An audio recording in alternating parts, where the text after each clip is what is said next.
Basketball Hall of Famer who is just getting started with the new Ones Basketball League, the first ever elite competition celebrating the most skilled one-on-one players on the planet. Tracy Mcgrady here in studio. Good to see you, sir. Good to see you, sir. How are you? I'm well. Yeah? Well, I'm a little upset. Okay, why? And disappointed in myself today. Okay.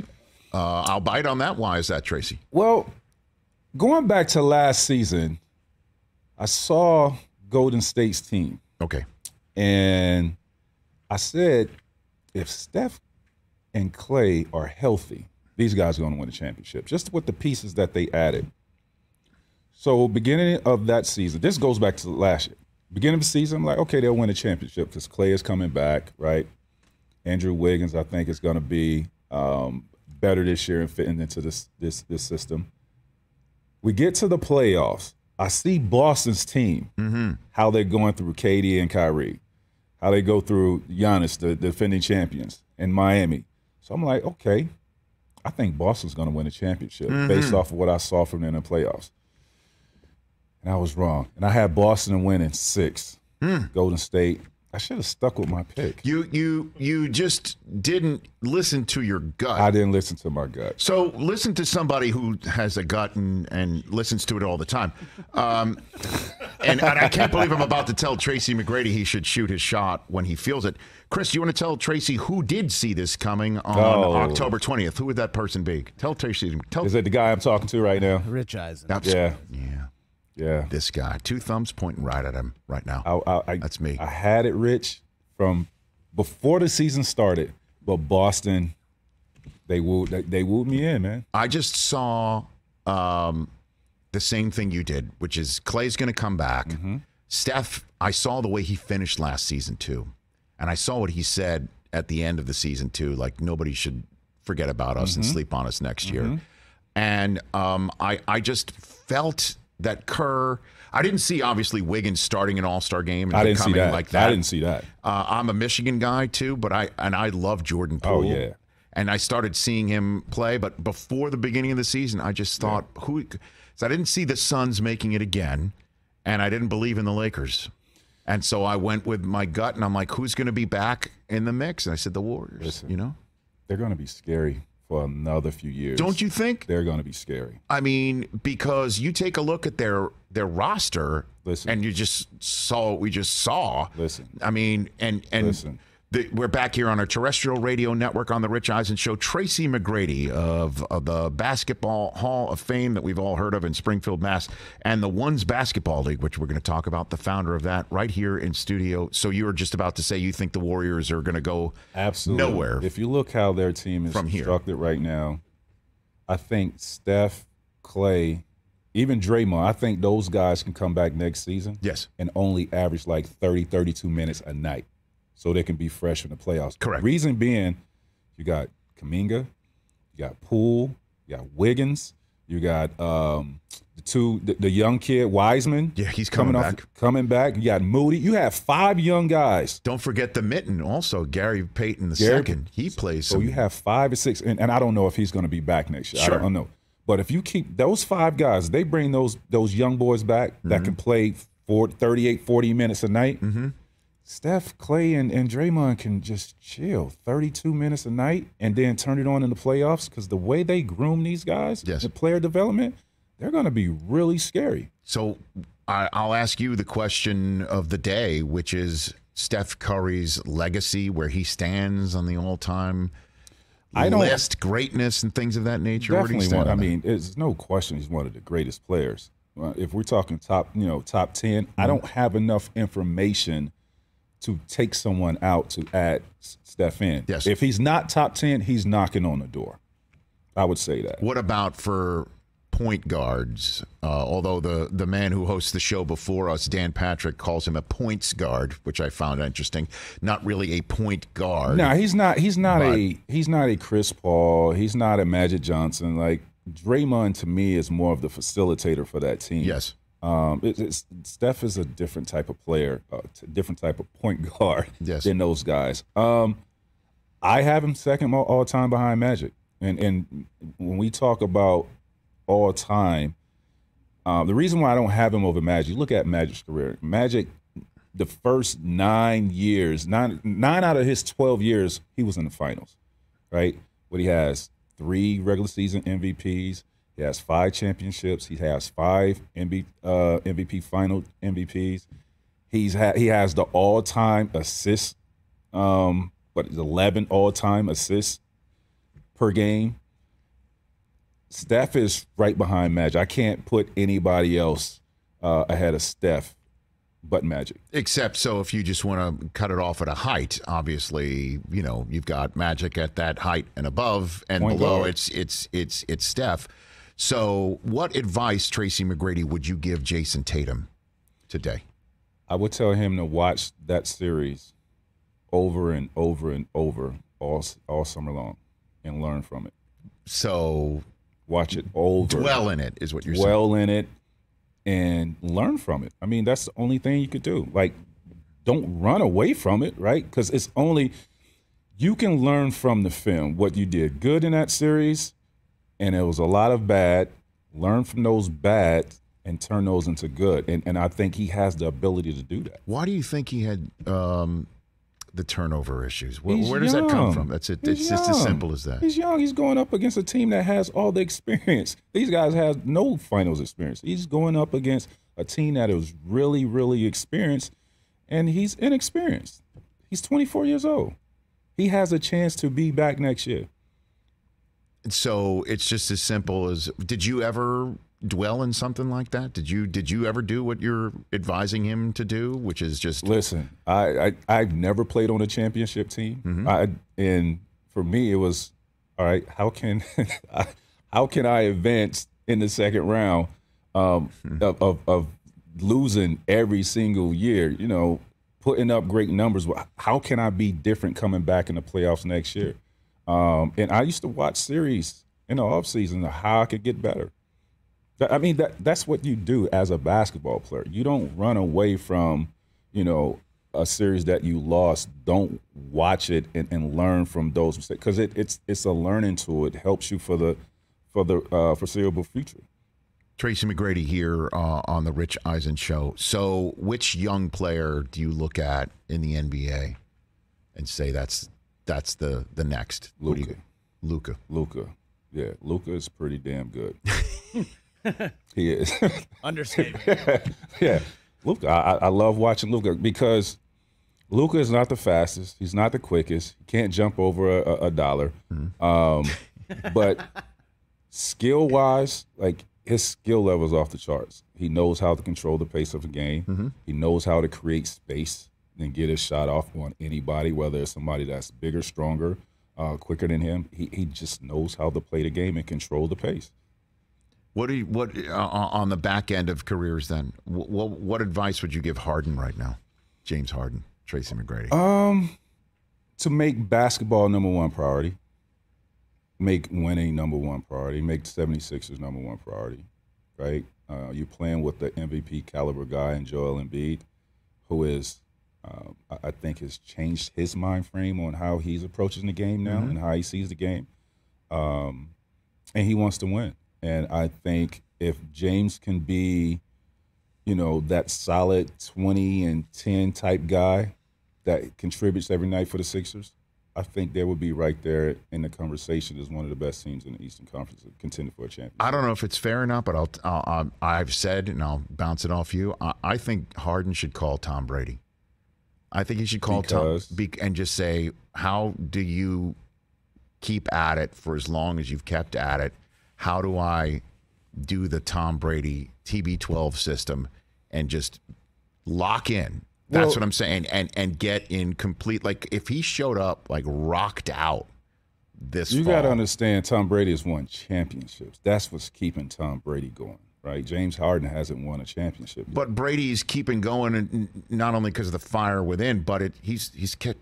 Do you think I'm reading? And although I should just ask you the question directly, that Harden's not making the. He needs to make the Sixers his priority because his other priorities are living life to its fullest. And sometimes that means he's not paying attention to his body 24/7, 365 like Brady does. Yeah. That's what I keep. And that's what I mean. His priority is like, you can't come into training camp out of shape. regardless of how you feel about the team and what's been done, like your job is to come in shape and be there for your teammates. I think he will do that this offseason. He's in Philly. Philly, you know how Philly fans are. You cannot play. Right. You can't play with Philly. So I think he will do that this year, and we'll see how it is. I mean, it didn't go so well. They played half a season. He has an opportunity to have a full summer and have training camp with these guys, gain some chemistry, and we'll see how it plays out. Did you ever, Tracy Mcgrady here on the Rich Eisen Show, so many people are looking at, say, somebody like Damian Lillard right now. And he could write a ticket if he wants to, hasn't. Did you ever go through that in your career? That if in this day and age of super teams and trying to join up with other people, did you ever consider anything like that to get that ring, to get out of the second round, as you pointed out earlier in this conversation? No. Why not? No. I could have. I actually could have signed with the Lakers back in, I think it was 2004, 2005, take less money and go join Kobe and Shaq. I think that was. What happened? I didn't want to do that. Why? Because I wanted to go somewhere and be a focal point. It wasn't like that back then. Like, it wasn't guys, being the franchise player going and join other guys like a Shaq and Kobe. Like, we didn't do that. You didn't sacrifice like that back then. That just wasn't the culture of the NBA. To say would I have done that if it was back then? Probably so. I mean, but that wasn't our culture as players back then. Was there ever a conversation where you told Kobe, I'm not coming? Did that ever happen? No. Did he ever recruit you or try to get you to do it? Not while I was in my prime, no. Kobe wasn't recruiting anybody back then. No. Are you serious? No, but I mean, we almost formed that dynasty in Orlando. Myself, Grant Hill, and Tim Duncan. But it was a deal breaker at dinner with Tim Duncan, Grant Hill, Timmy's, I think it was fiance at the time. And I think she asked Doc Rivers a question about can family fly on the team plane? And I think Doc answered that, in a way that she didn't like it. And I think that was the deal breaker. That's the story. This was over a dinner? This was over dinner. Where in Orlando. And this was when? When did this was 2000. Okay. Yeah. So it's you. When myself and Grant signed with Orlando. Yes. Right. So I was a third recruit, rightfully so. I mean, you had Grant Hill and you had Timmy Duncan that they were recruiting. And it would have been all three of us had Doc allowed families to fly on that plane. Do you wish Doc had flown off? Rich. Are you kidding me? Have you ever heard this before? No, I have not heard this before. Yeah, I've heard this. You heard this, You've right? heard this before? I've never heard this. Yeah, I've heard it. Yeah. This is real talk. This is good tea right here. So were you on the Rich Eisen Show? We're all about the TT, man. How many titles for that team? Oh man, and you got to think, without Grant Hill, I'm playing against, a Detroit Pistons team that is really freaking good, like one of the best defensive teams. Right. And I'm up 3-1 on these guys. Imagine having Tim Duncan on that team. That's a wrap. Right? Yeah. In the Eastern Conference at that time. Well, I mean, I think you're freaking out Spurs fans right now, considerably. With all due Listen, respect, they're Andrew DeClercq, cemented right? 5 championships. I mean, arguably the greatest power forward of all time. They're good. Greatest coach of all time, Pop. They have a lot to brag about. Tracy Mcgrady here on the Rich Eisen Show. Let's talk about the Ones Basketball League. You have founded this league. It's a one-on-one league. The regional event that's going down, the final regional event for the Ones Basketball League is going down in L.A. this weekend at Pauley Pavilion. So what is this league? What do you want people to know about this league, I Tracy? kind of took a page out of, like, UFC's book, right? And when I think about, just untapped talent out here in the basketball world, there's a lot of guys that probably was told that they're not good enough to play certain. And I played with a lot of these guys in the NBA that just can't adapt in the NBA system because they were the man somewhere. You get to an NBA system and then you get put in a corner and you're frustrated and then you start getting mentally ejected from the game and start questioning your own ability. There are guys out here that has NBA talent and skill set. I want to find those guys and have them compete in a one-on-one tournament, put them on a platform, and allow them to, display their skill set. Who were the UFC fighters before they got on the UFC platform? We didn't know where these guys come from. Now they're superstars, megastars. Right. That's what I'm doing for these basketball players that are really freaking good at one-on-one basketball. And you got to be wired differently to get out there and play one-on-one basketball, just like, fighting. No doubt about that. So what is the format? How does it work? So the format is I go to, we have been to, this is our 6th city that we've been to. So Saturdays we have 32 players, right? At the end of that Saturdays, these guys will play 7 games and we'll take the top 8 guys. Best to 11? Is that what it is, or what is it? No, the first two. No. So they play to 7. Play to 7. 1s and 2s. They play to 7. Okay. Right. So we'll take the top 8 out of that 32 and play for a championship on Sunday.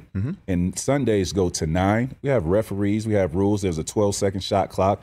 There's 10 minutes for each game. So it's not, you guys just not beating each other up.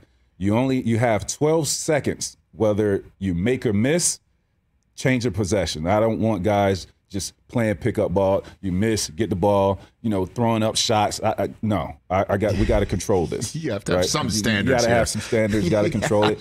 So I think the model that I have come up with is really appealing to, somebody that loves basketball to sit down and watch for 2.5 hours. I mean, it's phenomenal of what we put together. So there are definitely some people out in my listening and viewing audience right now, Tracy, who are like, how can I get involved? How can I get on Tracy McGrady's radar screen to be one of my one-on-one stars? OBLhoops.com. We have OBL Twitter. We have OBL Instagram. Like, we're everywhere. So are you getting like reels, tapes, things like that? Yeah. Of people saying, "Hey, look at me here." We're vetting guys. We're vetting guys that send their videos in, and I'm handpicking these guys of who I want to be in my league. And it's some great competition now. Like really, really good competition out there. So what is the eventual end game? Reward? Yeah. So, like I said, those 8 guys are playing for a trip to Vegas, the top 3 that we take from each city. Yes. The top one for each region will win $10,000. So once we identify our 18 players, we then go to Vegas, and those guys are playing for $250,000. And so I imagine, just hearing this, the goal would be to have a guy who goes through this crucible of a league and competition, winds up on the radar screen of a G League or an NBA team and gets a shot. Or he can stay in OBL and do it over again. But my bad. But you know what? That'll be. I just stepped in it. You see, I just stepped in it. Okay. This is a businessman. He's growing a brand. My bad. I apologize. But yes. Listen, I'll be nothing more than happy and ecstatic to have someone come out of this league and get a shot at their dream of playing in the NBA. That is so cool. Yeah. I mean, it's all about the opportunity, man. How I got put on to be sitting here today is by opportunity. There's a lot of guys. I grew up in Central Florida, and there was a lot of guys in my area that were really good. Yeah. But the difference is with me, I had a guy my 11th grade year come out of nowhere. He had affiliation with Adidas and give me an invite to the Adidas camp, which was the top high school basketball camp with all the elite players. I've never heard of this, never knew anything about it. I was unknown at this time. So I get the chance to play on this platform, and it changed my life. It changed my life. I went from unknown to the #1 player in the country in a summer, right? So it's just all about opportunity, and that's what I want to give these guys. It's just somebody giving them hope and opportunity. I love it. That is great, man. Yeah. I am mandated to ask, though, when you get people sending you their stuff, are there like weekend warriors that have no business trying for this? And you snap the tape off like you got to be kidding me. Come on, dude. You have no chance. I could beat you right now, bro. Like, I barely could move. Go. Go back to the playground and go back to the gym and work on your game some more. Are you even thinking yourself though? I mean, like what your 3-point game? Well, or here's are you the thinking deal. I'm in yourself right now? iMovie right now, and I'm hitting delete on my submission video. So You were already on oblhoops.com. Come on, put your I had bid it all in. You're lined up. uploading your It was video. just delete. You can't have him. He's such a hothead. He once got you got kicked out of your league once because you threw a basketball at an exit sign. My in a type of school, guy. right? Correct. I Thank you. kicked the ball twice in the NBA. Thank you, teammate. So Did you it's really? That's my type of guy. Absolutely. It was the night I scored 10,000 points on the Denver Nuggets. I was frustrated. Kicked the ball in the stands. I'm walking to the bench. Juwan Howard has his arm around me, and lo and behold, the fan threw the ball back on the court, and it comes to me. I grabbed it again, and this time I booted it in the second level. Whoa! What did Juwan say at that point? They couldn't say nothing. I was done. He's probably like, "Wow, that's impressive." Sometimes That you was run it. hot. That's what you got. That's it. Sometimes you run hot. My night was over It with. was hit the showers. Yeah, nice little fine. Hit the showers. So, who is the best one-on-one player you ever saw? Who's the best one-on-one? The best one-on-one player is, I mean, by far is Kobe. Like that's what he was. He was that type of player. Like he had all the moves, very dynamic, and you know we all know how competitive he was. That's why he waved Karl Malone off the box in the All-Star I got game. this. Yeah, I got this. And yet you didn't want to go play with him. Rich, Tracy. I'm like KD right now, trying to prove that I don't have to join forces with a juggernaut to win a championship. But looking back, damn, I wish I had.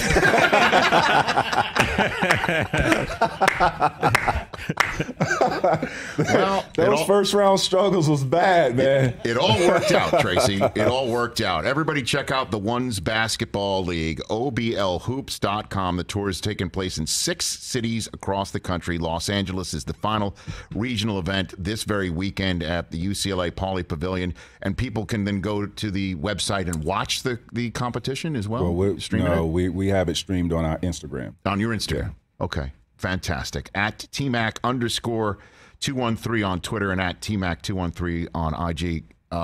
If you're in the area, I'd like to make this on the regular if you're up for it, Tracy Mcgrady. Yes, sir. Certainly if you're spilling tea here. Spilling a little bit of tea. We might open up a little bit more. Slight bit of tea being spilled here by Tracy Mcgrady. Everyone, again, go to oblhoops.com and go check out the OBL sites on social media to check everything out. Congrats on founding this league, and good luck with it. And let's talk some more.